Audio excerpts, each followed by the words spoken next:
Welcome to NTD Evening News. Our top story tonight, President Trump issuing a harsh warning to Hamas. That's as he says he plans to meet with Russian President Vladimir Putin, eyeing a ninth peace deal. Mariotsu with updates from the White House. Trump announces that India has agreed to stop buying oil from Russia. Aryan Pazdar has how India's foreign minister is now responding. Former Trump National Security Advisor John Bolton has been indicted. What are the 18 charges against him? Democrats reject a bill to reopen the government for the 10th time. House Minority Leader Hakeem Jeffries makes it clear that Democrats will consider ending the shutdown only when their policy demands are met. Luis Eduardo Martinez reports. President Trump confirms he's authorized CIA operations in Venezuela, the move marking a major escalation in his administration's crackdown on drug cartels and new pressure on the Maduro regime. Jack Bradley has the details. And a federal judge has ordered immigration officers in the Chicago area to wear body cameras. The Department of Homeland Security says demonstrators are impeding their enforcement efforts. That's after ICE receives 175,000 new employment applications. Jason Blair standing by with updates.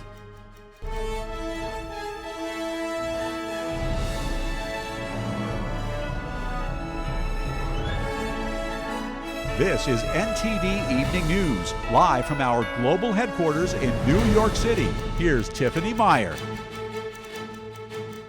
Good evening, and thank you for joining us tonight.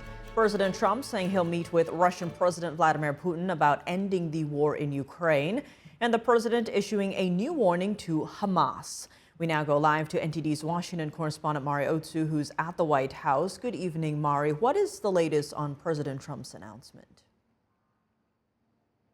Tiff, good evening. President Trump is saying that he's going to meet Russia's President Vladimir Putin in about 2 weeks in Budapest, Hungary, and that this meeting will come after Secretary of State Marco Rubio meets with Russia's Foreign Minister Sergei Lavrov, quote, very soon. Take a look. We're going to be meeting in Hungary. Viktor Orban is going to be hosting, and we hope we're going to get it stopped.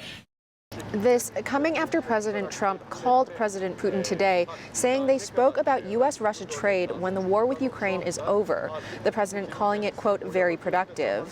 And as Ukrainian President Zelenskyy arrives in D.C. for his Oval Office meeting with President Trump Friday, where they're expected to talk about sending Tomahawk missiles to Ukraine. Meanwhile, President Trump issuing a harsh warning on Hamas. We're going to find out if they behave. If they behave good, if they don't behave, we'll take care of it. Saying if Hamas continues to kill people in Gaza, quote, we will have no choice but to go in and kill them. But the president clarifies there will be no U.S. boots on the ground in Gaza. Meanwhile, President Trump is announcing that the largest fertility drug manufacturer in the world, EMD Serono, will significantly reduce the cost of fertility medication to help make IVF more affordable. We want to make it easier for all couples to have babies, raise children, and start the families they've always dreamed about. The fertility drugs will be available on TrumpRx.gov, EMD Serono says, at an 84% discount. The White House saying that last year, 3.6 million babies were born in the U.S., 500,000 less babies than is ideal to replace our current population. But it turns out that it's about 1 in 3 families, a much higher number, that don't have the number of babies they desire. They're under-babied. President Trump is also saying that the White House is working to expand insurance for fertility care so that people could get fertility insurance like they would dental or vision. And this is now the third time in the past few weeks that the Trump administration has struck a deal with pharmaceutical companies to significantly lower drug prices. Tiff, back to you. All right, Mari, thanks for those updates. India's foreign ministry says it's not aware of a phone call yesterday between its prime minister and President Trump. Trump announced that India has agreed to stop buying oil from Russia. NTD's international correspondent Aryan Pazdar has the latest. I am not aware of any conversation yesterday between the two leaders. A spokesman for India's foreign ministry on Thursday, responding to comments made by President Trump. On Wednesday, Trump said Indian Prime Minister Narendra Modi told him the country will no longer buy oil from Russia. He's assured me there will be no oil purchased from Russia. I don't know, maybe that's a breaking story. Can I say that? Would you say? There will be no oil. He's not buying his oil from Russia. It started. According to Trump, the agreement was made during a phone call between himself and Modi.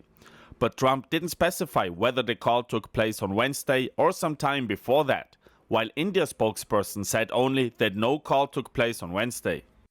And Russia is also weighing in on Trump's comments. We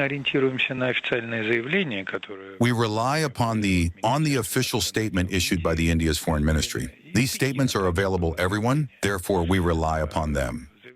India hasn't publicly confirmed or denied Trump's assertion. And Treasury Secretary Scott Bessent says the U.S. hopes Japan will also stop buying Russian energy. Bessent met with Japan's finance minister, saying they discussed the administration's expectation that Japan stop importing Russian energy. The U.S. says those countries should stop doing business with Russia because Moscow uses the money to finance the war in Ukraine. And in other Russia-related news, the European Union unveils a plan to be ready to fend off any Russian attack by the end of the decade. Russia has no capacity to launch an attack on the European Union today, but it could prepare itself in the years to come. Danger will not disappear even if the war in Ukraine will end. A top priority would be the so-called drone wall, which the bloc now calls the European Drone Defense Initiative. This would erect drone defenses to detect, track and disable unidentified drones. The plan follows a series of troubling airspace violations against NATO members over the last month, such as Germany, Belgium, Poland and others. The drone initiative is part of a broader plan dubbed the Eastern Flank Watch. It aims to strengthen defenses along Europe's eastern border on land, in the Baltic and Black Sea and in the air, as well as against hybrid attacks. The drone initiative is set to be operational by 2027 and the Eastern Flank Watch by 2028. Arian Pastar, NTD News. In the Middle East, some newly released hostages have returned to their homes in Israel. This comes as Prime Minister Benjamin Netanyahu vows to bring back the bodies of all deceased hostages from the Gaza Strip. NTD's Jason Perry has the details. A crowd in Israel cheered for newly released hostage Eitan Horn as he returned to his home on Thursday. He was freed from Hamas captivity on Monday and is returning to his home after 2 years. I'm completely fine. I'm home. I always believed I would come home, and this is thanks to all the people of Israel. Only because of the people. Only because of the people I'm here. His brother, seen wearing a red shirt, was also held hostage in the Gaza Strip and was released in February. Eitan was visibly moved as he watched from the window while the crowd cheered that he was back home. So happy that he's home, that his father, that his mother, that his brothers get to see him again and to hug him. And in a different part of Israel, another crowd welcomed newly released hostage Nimrod Cohen. His neighbor said he was so happy that Cohen returned home. I'm living in this street, so every day we are passing by the house of his parents. We see every time the signs, and it's a very, very, very joyful day. Meanwhile, another newly released hostage attended the funeral of an Israeli soldier whose body was recently returned from the Gaza Strip. He died for his country, truly. Anyone who was lucky enough to know him knows. This is a man who is a symbol, simply a symbol in this country. He is a hero of Israel. And on Thursday, 2 funerals were held for hostages whose bodies were recently returned by the Hamas terrorist group. There are still 19 bodies of deceased hostages that Hamas has not yet returned. A Hamas representative in Lebanon said it was difficult for the group to find the bodies in the Gaza Strip. And he said Hamas is requesting equipment to be brought in to remove the rubble to help recover the bodies. And on the same day, Israeli Prime Minister Benjamin Netanyahu said Israel is committed to bringing the bodies of all the hostages home. And in another development, Israel reported killing the chief of the general staff of the Houthi terrorist group in Yemen. The Houthis have fired missiles and attacked drones at Israel, saying it's in support of the Palestinians in the Gaza Strip. And the Houthis said they were monitoring Israel to see whether they would abide by the ceasefire agreement. And the Houthis added that the conflict with Israel has not ended. Jason Perry, NTD News. John Bolton, President Trump's former national security advisor, has been indicted by a federal grand jury in Maryland. The Justice Department sought the indictment over alleged unlawful handling of classified information. An investigation says that Bolton used a private AOL email account to store and transmit classified notes during his 2018 to 2019 White House tenure in the first Trump administration. In August 2025, the FBI conducted a search on Bolton's Bethesda home and Washington office, where agents seized devices and documents marked secret or confidential, including materials on weapons of mass destruction. The indictment charges Bolton with 18 counts of transmitting and retaining national defense information. Bolton's attorney previously denied wrongdoing. It is day 16 of the government shutdown as Democrats have dug in on their positions, while Republicans are trying new ways to fund at least the essential parts of the federal workforce. Our Washington correspondent Luis Eduardo Martinez has more. Continue to maintain the position. We will sit down, have a bipartisan discussion to reopen the government, to address the Republican health care crisis, and to enact a spending agreement that actually makes life better for the American people. Because the American people are suffering. Democrats maintain that they will not consider reopening government unless their policy demands are met. This despite the fact that the lapsed levels of government funding were set by Democrats, and despite the fact that the healthcare program that they allege is not providing for the American people and which has enhanced healthcare tax credits expiring by the end of the year was established and set by Democrats. We are not asking Democrats to swallow any new Republican policies. We're not asking them to swallow any partisan policy riders. We're simply asking them to extend current funding levels for a few weeks while we work on full-year appropriations. The Republican proposal to reopen government would extend current levels of government funding to allow for a regular appropriations process that would also include negotiations addressing Democratic health care concerns. We're going to debate and discuss that. And there are debates and discussions going on our side of the aisle and on theirs. But to get everybody together and build that consensus is not possible until we get the government operating again and we stop holding. I get very upset about that. We stop holding the American people hostage for these ridiculous political games. Senate Republicans put the House-passed defense appropriations bill to a vote as part of a new strategy of continuing the regular appropriations process despite being in a government shutdown. So that if we can't reopen the entire government, we can at least make some progress toward securing paychecks for our troops and for defending our country. So this is Democrats' chance to make good on that promise. Democrats in the Senate rejected the House-passed defense appropriations bill that would have extended annual funding for the Department of War. This means that active duty military personnel could miss their first paycheck starting next week. Reporting from Washington, D.C., Luis Eduardo Martinez, NTD News. President Trump confirming for the first time that he has authorized the CIA to operate in Venezuela. The move comes amid U.S. military strikes on drug trafficking boats that were leaving Venezuela and bound for the U.S. NTD's Washington correspondent Jack Bradley has more. President Trump says he's given the green light for covert CIA missions in Venezuela. It's part of the administration's crackdown on drug cartels. I authorized for two reasons, really. Number one, they have emptied their prisons into the United States of America. And the other thing are drugs. We have a lot of drugs coming in from Venezuela. And Trump says his administration is now looking at striking cartels inside Venezuela. We are certainly looking at land now because we've got the sea very well under control. Every boat that we knock out, we save 25,000 American lives. At sea, the U.S. Coast Guard said Wednesday that it seized more than 100,000 pounds of cocaine since August in an operation called Pacific Viper. The Trump administration has accused Venezuelan leader Nicolas Maduro of aiding drug cartels to flood American streets with fentanyl and cocaine. Drug overdoses are the leading cause of death of Americans age 18 to 45, killing around 100,000 every year.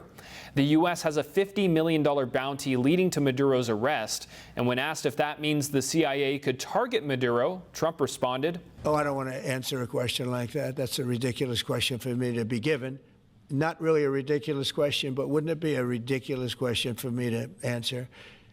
But I think Venezuela is feeling heat, but I think a lot of other countries are feeling heat too. This comes after a string of U.S. military actions on suspected drug trafficking boats off the Venezuelan coast. U.S. forces have carried out at least 5 strikes on vessels, all said to be tied with Venezuelan drug cartels. The White House says that these operations will continue as necessary, all to combat what it calls a narco state. Reporting by Jack Bradley, NTD News. A federal judge has ordered immigration officers in the Chicago area to wear body cameras. The judge said she was, quote, a little startled after seeing tear gas and other measures being used against protesters. District Judge Sarah Ellis pointed to images and footage of clashes between agents and demonstrators. Ellis said, quote, I live in Chicago if folks haven't noticed, and I'm not blind, right? Ellis ruled last week that agents in the area must wear badges as well. A Justice Department attorney said the images and footage in question were from, quote, one-sided and selectively edited media reports. He also said it wouldn't be possible to immediately distribute body cameras. Protesters have gathered outside ICE facilities and have filmed incidents involving agents in the nation's 3rd largest city. The Department of Homeland Security says demonstrators are impeding their enforcement efforts. DHS added that immigration officers have been subjected to increasing violence and doxing. ICE has recently received 175,000 new employment applications. According to the Department of Homeland Security, the department is looking to beef up deportations as immigration officers are facing protests as well as harassment around the country. Joining us live now is NTD correspondent Jason Blair, who's been following this topic. Good evening, Jason. What is the latest on the new applications? Hey, Tiffany. Yeah, DHS Assistant Secretary for Public Affairs Tricia McLaughlin did confirm that 175,000 new applicants have been sent applications in for the ICE workers, and she told Breitbart's Alex Marlow that this the number of illegal immigrants in the U.S. might be as many as 20 million, so they are looking to increase deportations. Here's her talking about that earlier. Really is encouraging to see that patriots see through the charade of the media. They want to enforce the rule of law and they want to protect our homeland. This as the number of protests have been increasing and ongoing against ICE agents, as well as reports of them being harassed and sometimes even boxed in while they are out on the field. Back to you. And Jason, speaking of ICE, you were just in Portland covering the protests outside the ICE facility there. Now, after spending almost a week in Portland, can you describe for us what it's like there? Yeah, one interesting thing about Portland is there isn't any ongoing police presence as you might normally see, at least in any protest I've been in other cities. There is a ongoing police presence, making sure people are staying safe, maybe separating 2 groups if necessary. However, that isn't happening in Portland. Sometimes they show up if there's a fight and someone's injured. They might make an arrest, but then they leave, and it's kind of mostly people just hanging out, standing around in front of the ICE facility, waiting for the agents to come out. They normally won't come out unless they want to move vehicles in and out of the facility. In that case, they do come out and try to clear the way. And when that happens is when things can get a little testy between the protesters, sometimes a lot with clashes happening. So it can seem like a normal, almost random block party if you walk in, but after being there a few days, I have noticed that behind the scenes there is some organizing going on. Some Antifa, possibly Antifa affiliated individuals, I've seen them posted in certain locations regularly, almost all the time since I have been there. Another thing is I also saw lawyers and legal workers from the National Lawyers Guild coming there in the evening. They can be identified with their green hats, and they are often observing, taking notes. And they have a history, that group has a history of being associated with radical revolutionary groups in the past. And also one time on Monday, there was a U-Haul parked and most likely Antifa related people were unhauling a bunch of supplies on one of the sidewalks and had kind of taken over this entire sidewalk with tents, etc., and other supplies. So after being there a while without the police there, it kind of felt like you were almost on Antifa's turf. So there's a lot going on in Portland, often more than meets the eye. Back to you. Well, Jason, thanks for that. Louisiana Governor Jeff Landry shares details about the new detention facility, Louisiana lockup, tonight on Capitol Report. Here's a preview. I tell you what, there's way more due process in the United States than there is in any other country. Anyone who says that, I challenge them to go try to illegally enter another country. Like, try to go illegally enter Mexico and see what kind of due process you get. The governor also talks about his request to have the National Guard deployed to New Orleans and his executive order to prevent Chinese AI from infiltrating Louisiana schools. Catch it all tonight at 7 p.m. Eastern Time. Coming up, as another round of No Kings protests are scheduled to kick off this weekend, we'll hear from folks in D.C. for their thoughts on the message. The Department of Transportation is pulling back funding from the Golden State, saying truck drivers were not required to demonstrate English proficiency. And the race for New York City mayor heats up. Mamdani, Cuomo, and Sliwa face off tonight in their first televised debate, clashing over crime, housing, and the future of Rikers Island. That and more when we return.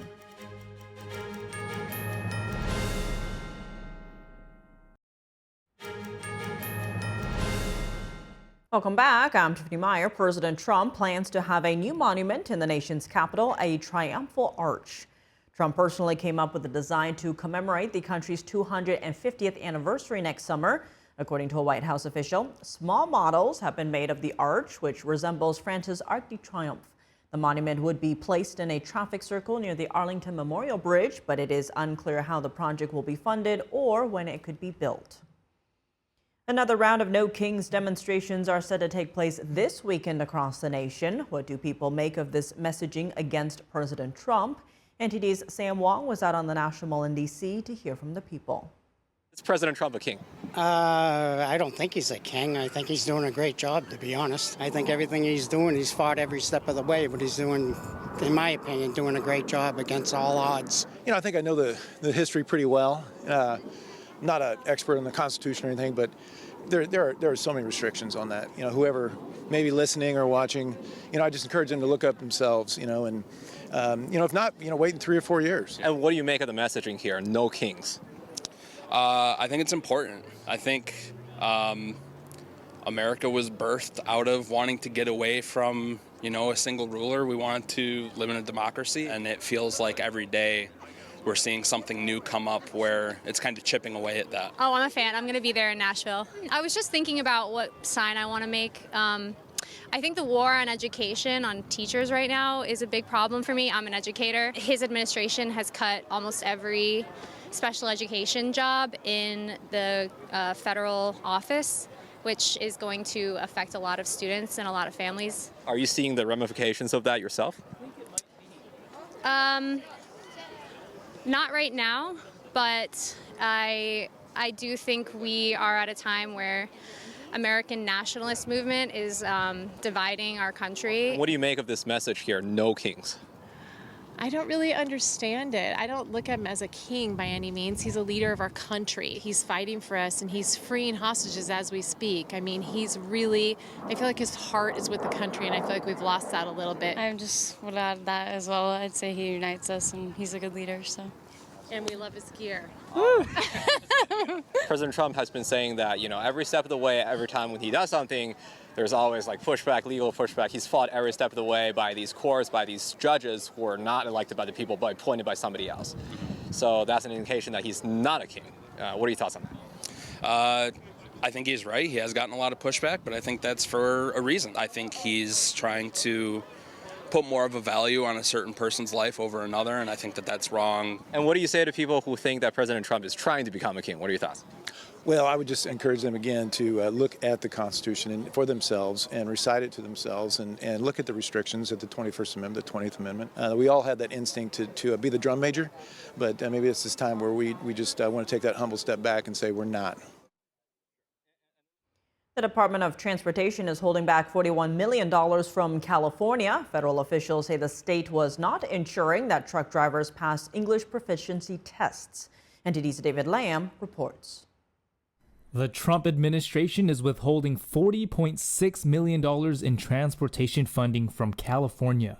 The Transportation Department said on Wednesday an investigation found that California failed to comply with the federal English language proficiency requirements for truck drivers. California, Washington, and New Mexico were given until September 26th to comply with the new rules. But California officials say they are in compliance and do require proficiency tests for commercial drivers. The governor's spokesperson added that state license holders had a fatal crash rate nearly 40% lower than the national average. But Transportation Secretary Sean Duffy said on X, the Golden State thinks it's okay to ignore English language requirements for truckers.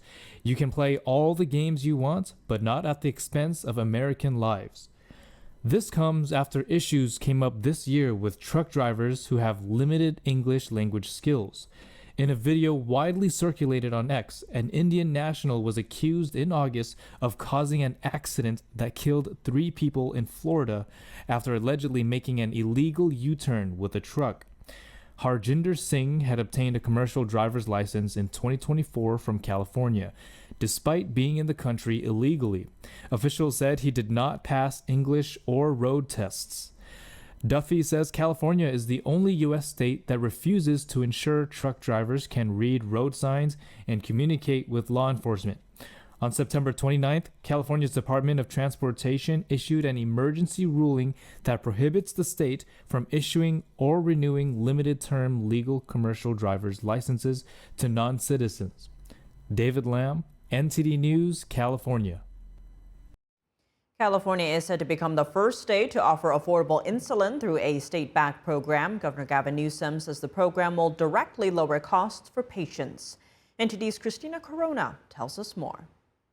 California Governor Gavin Newsom announced on Thursday that beginning next year, residents with diabetes can buy state-branded insulin at sharply lower prices. Starting January 1st, 2026, Californians will be able to buy 5 packs of insulin pens for a maximum of $55 per pack or $11 per pen. An agreement between Civica RX, a nonprofit generic drug maker, and Biocon Biologics allows Californians to buy an interchangeable insulin glargine pen under the CalRx brand at affordable prices. This, again, is part of a new initiative to fundamentally lower healthcare costs. Newsom says the state-backed insulin program is different from past efforts because it actually lowers prices for patients rather than just shifting costs around. The CalRx program was created following Newsom's 2019 executive order aimed at lowering prescription drug costs and increasing price transparency. We are taking out the middlemen, and we are fundamentally reducing the cost to individuals, ultimately extending that to taxpayers themselves. The CalRx insulin glargine pens can be used in place of Lantus, a daily insulin, which costs pharmacies over $92, though consumer prices vary by insurance. California pharmacies will be able to buy the state-branded insulin for $45 each. You don't need a new prescription. You just simply transition to this biosimilar insulin that now is being provided under this first-in-the-nation branding, CalRx. Right now in California, insulin prices vary widely. Newsom said the lowest average price is around $89, while some cost as much as $411. 8 million Americans and more than 1 million Californians depend on insulin every day. For them, insulin is a life-saving medicine, not a choice, not a luxury. And it's not something they can cut back on when finances are tight. The launch comes during the state's ongoing effort to lower prescription drug prices and improve medication access statewide. Christina Corona, NTD News. The race for New York City mayor is entering its final stretch with just a few weeks to go before Election Day. Democratic Socialist and frontrunner Zohran Mamdani, former Governor Andrew Cuomo, and Republican Curtis Sliwa will face off tonight in their first televised debate. The candidates are expected to clash over key issues, including crime, housing, and the future of Rikers Island. Cuomo is pushing to rebuild the jail complex, while Mamdani wants to close it and use smaller community facilities, a plan Cuomo calls reckless and a blueprint for chaos. Meanwhile, outgoing Mayor Eric Adams is staying on the sidelines, declining to endorse anyone for now, but vowing to, quote, keep socialism out of New York City. Coming up, President Trump and Russian President Vladimir Putin are set to meet again, this time in Hungary. A foreign policy and national security analyst joins us to unpack today's phone call between the two leaders.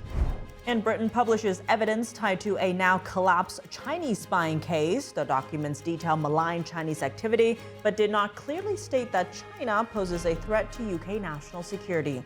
Malcolm Hudson has details on that when we come back.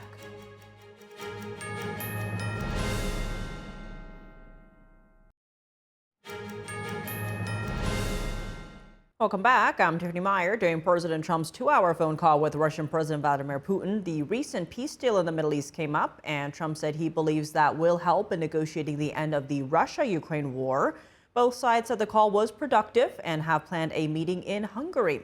Trump also discussed potential trade with Russia once the war ends. To unpack the latest developments in the Russia-Ukraine peace negotiations, we have Armin Kurdian, foreign policy and national security analyst and retired U.S. Navy captain. Armin, thank you so much for joining us. First, what do you make of this call and how will it fit into the meeting with Ukrainian President Vladimir Zelenskyy tomorrow? Hi, Tiffany. Putin sees that the U.S. was considering Tomahawk missiles to Ukraine, so he's going to try to call to defuse the situation. Oh, yes, we're going to work towards it. We're going to try and negotiate and go from there. And frankly, try to sell Donald Trump another bill of goods. I'm hopeful that he won't fall for it this time. I really don't have any expectations of anything to come out of the call between Trump and Putin. I mean, I applaud him for making a sincere effort. But Putin is going to continue to try to extend this war as long as he possibly can. So I make more of the same out of this. I know Trump is not happy with Putin because he does not like being made a fool of on the world stage. Putin would have to do something very, very tangible and specific in an exceptionally short time frame, or even ahead of this meeting with him in Hungary, for Trump to really give him credence. And as for the main topics tomorrow, you did mention the Tomahawk missiles and also potentially air defense is going to come up to pressure Russia. Now, in your view, what would be the turning point in this war? Long-range missiles, permission for Ukraine to fire into Russia, or economic pressure? What would that look like? It has to really be a combination of both. Now, Tomahawk missiles are very useful against ground targets. They are also equipped with GPS anti-jam systems, very highly advanced navigation systems that can follow nap of the earth and attack their targets. It has to be a particular coordinate. So, buildings or parked aircraft or some kind, an oil facility, that kind of thing. And they can travel a very, very long distance into Russia. The drawback is the further they have to go, the greater of a chance that they might be spotted, that they could be detected on radar. Not easy to do, but could still be done. If they shoot them down, the technology could be compromised as well. I would venture to guess that if we do send Tomahawks over to Ukraine, we'd probably send them the oldest versions, because missiles do have an expiration date, even though we've been using a lot of Tomahawk missiles as of late. And as for air defense as well, Ukraine needs better air defenses against drones. Aircraft coming in, they're onesie twosie coming launching bombs, but when you have dozens, even hundreds of drones crossing over, you need different kinds of air defenses. You need jammers. You need other kinds of systems that can take out large swaths of drones all at the same time, because we've seen Ukraine has said that simple guys out there with shotguns have been about as effective as, say, surface-to-air missiles in taking these drones out. Now, the call also mentioned Hungary as a potential place for another Trump-Putin meeting after the Alaska summit recently. Now, Hungary's Prime Minister Viktor Orban is posting on X saying Hungary is the island of peace and that preparations for the summit are underway. What role do you expect Orban to play in the negotiations? Well, Orban has been I would say, relative ally of the United States as of late, more so than Russia. So maybe if you want to dig for something, you can say that Putin is accepting to have a discussion in a country that is more aligned with the U.S. I mean, he did fly out to Alaska as well. I would venture to guess that Hungary is also going to be very concerned about Russia's, Danes on Eastern Europe, near Poland. A lot of the incursions that have happened, and a lot of the NATO countries on Russia's border, Denmark, the Baltics. This is all very, very serious. So he has something to gain as well from an end to this conflict. But I don't believe he's going to want to see the U.S. allow Russia to accept all of these gains, because it would be deleterious to a lot of those Eastern European nations to see the U.S. just allowing Russia to keep a lot of that territory, wondering, well, if they come into Hungary or they come into Poland or they come into Latvia, is the U.S. going to allow the same kind of thing, or is NATO not going to invoke, I believe, Article 5 in case of an invasion? And Putin in the call also thanked First Lady Melania Trump for her work advocating for children. That's after she announced last week that 8 Ukrainian children were reunited with their families. Now her team engaged in behind-the-scenes work with Russian officials for months to make this happen. Is it rare to see a First Lady engaged in diplomatic work like this? No, not at all. We've seen a lot of First Ladies throughout history engage either on a local level or an international level on their own volition with the, they're not employees of the United States, but nevertheless, they are one of the 2 formal residents of the White House, if you will, in this case. So what she has done is truly amazing. We can't forget, however, that while she was able to secure the release of these 8 kids, I don't know how many thousands more that Russia basically kidnapped and stole from the Ukraine, which is a story we kind of keep forgetting. We've been talking so much about the return of all these hostages that have been held in Gaza, while all these kids that were taken from the Ukraine are still in Russia somewhere, and they're being held, and that in and of itself is quite a very serious crime. So she's gotten these 8 kids home, and I was really hoping that I would see a lot more from the mainstream media about what Russia is doing with these kids, but I've hardly heard hide nor hair of it. I mean, to your point, I believe that is why Putin has that international arrest warrant out for him. It is the issue of the children. But Armin Kurdian, as always, thank you so much for joining us. Thanks, Tiffany. Have a good evening. Turning now to China, British Prime Minister Starmer published a senior official's evidence relating to a now collapsed Chinese spying case. He is seeking to show that the case did not collapse because of government manipulation. The documents detail malign Chinese activity, but did not clearly state that China poses a threat to UK national security. NTD's international correspondent Malcolm Hudson has more for us. Witness statements submitted by the British government in a now collapsed spy case reveal details of the Chinese Communist Party's espionage operations in the UK. The statements were sent to the Crown Prosecution Service, or CPS, before it decided it would not prosecute Christopher Cash and Christopher Berry. The 2 men were accused of passing sensitive information from Parliament to the CCP. Both pleaded not guilty and have continued to deny all accusations. Deputy National Security Advisor Matt Collins wrote in a December 2023 statement that the Chinese intelligence services were conducting large-scale spy operations against the UK, including in the government, in industry and in research sectors. In a February 2024 document, Collins said China and the UK benefit from trade and investment, but added China also presents the biggest state-based threat to the UK's economic security. And in an August 2025 statement, he said Chinese intelligence services are highly capable and conduct large-scale spy operations to advance the interests of the Chinese state and harm the interests and security of the UK. Collins, however, emphasized that the UK government is committed to pursuing a positive relationship with China, quoting the Labour Party's stance that the UK will cooperate with, compete with, and challenge China. The CPS decided the government's evidence did not prove that China was a national security threat to the UK at the time of the alleged offences. Conservative Party leader Kemi Badenoch said the government should have provided evidence to the CPS that showed that China was a threat. There are examples that they could have pointed to about China hacking into Whitehall government systems. They did not provide any of that. And they were informed that the spy case was collapsing. They could have intervened to stop it. They didn't because they're too weak to stand up to China. British Prime Minister Keir Starmer has insisted that his government is not responsible for the trial collapsing and has instead sought to blame the previous Conservative government. MI5 Director General Ken McCallum said he's frustrated by the collapse of the spy trial and said that Chinese state actors present a daily threat to the UK's national security. Every day in life. I've described that today, I've described it in previous years. That will continue to be true. It's a whole series of different vectors of national security activity that we deal with. He said security services had carried out an operation against a threat from China in the past week. He also highlighted attempts by China to carry out cyber espionage, clandestine technology transfers, efforts to interfere covertly in UK public life, and the harassment and intimidation of opponents, including pro-democracy activists. Malcolm Hudson, NTD News.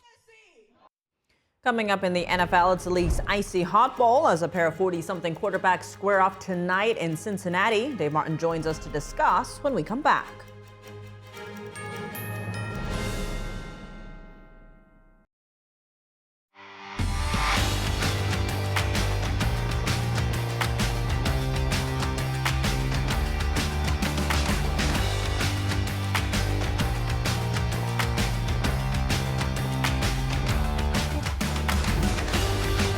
Now for Sports News, we're joined by NTD's Dave Martin. Dave, plenty going on right now, but let's start in baseball as Game 3 of the NLCS between the Dodgers and Brewers is already in progress. What is the latest in that one? Yeah, it's 1-1 right out in the second inning. Now, Shohei Ohtani already led off this game with a triple, and he already scored there in the first inning for the Dodgers. Meanwhile, the Brewers then tied it up in the second inning, but of course, it's very early.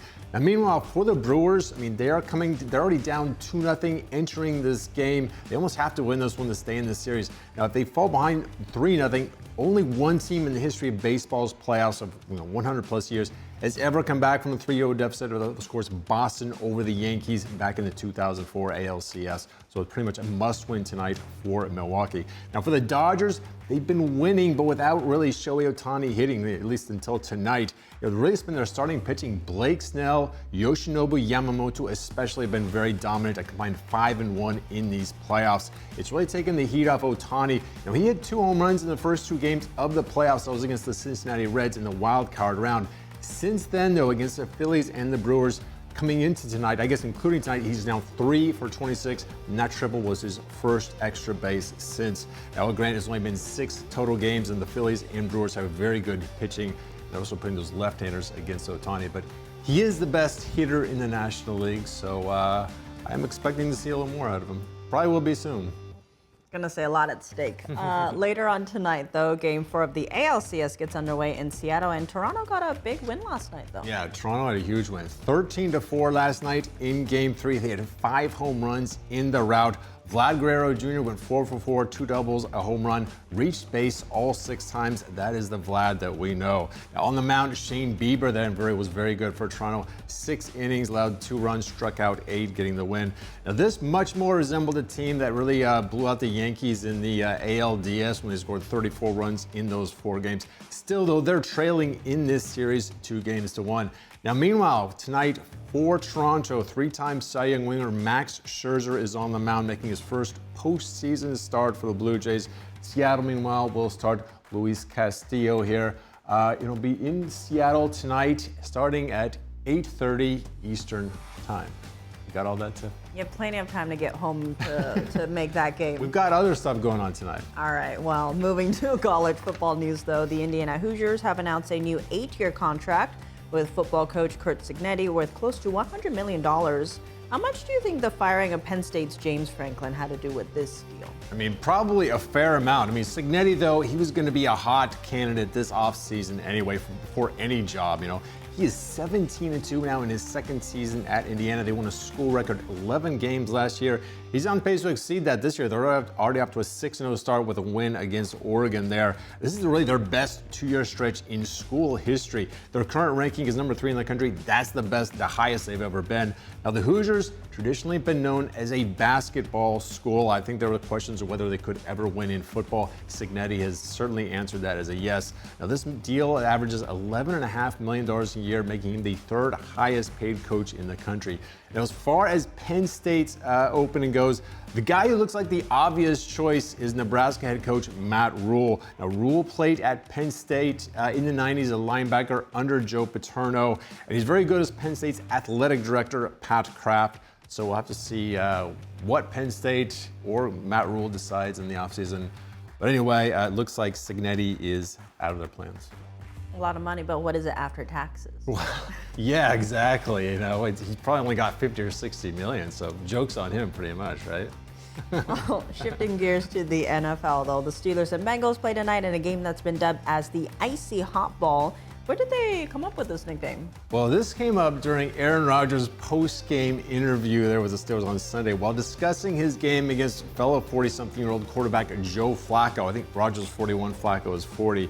Now, one of his teammates nearby during the press conference, I think it was Connor Haywood, just started saying icy hot bull, referring to how old they are, talking about this, and everyone laughing.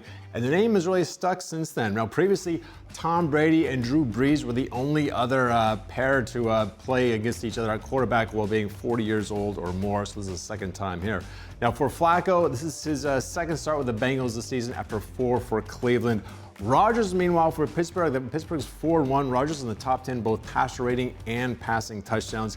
And looks like he will not have to contend with Bengals All-Pro defensive end Troy Hendrickson. ESPN is reporting he's out tonight with a hip injury. He was listed as questionable. Now, the game starts at 8:15 Eastern Time. It is on Amazon Prime. It'll be in Cincinnati. Steelers are 5.5-point favorites. So just an FYI for your fantasy football team, Tiff, is obviously we're in contention. So any little edge I can have to pass your team would be great.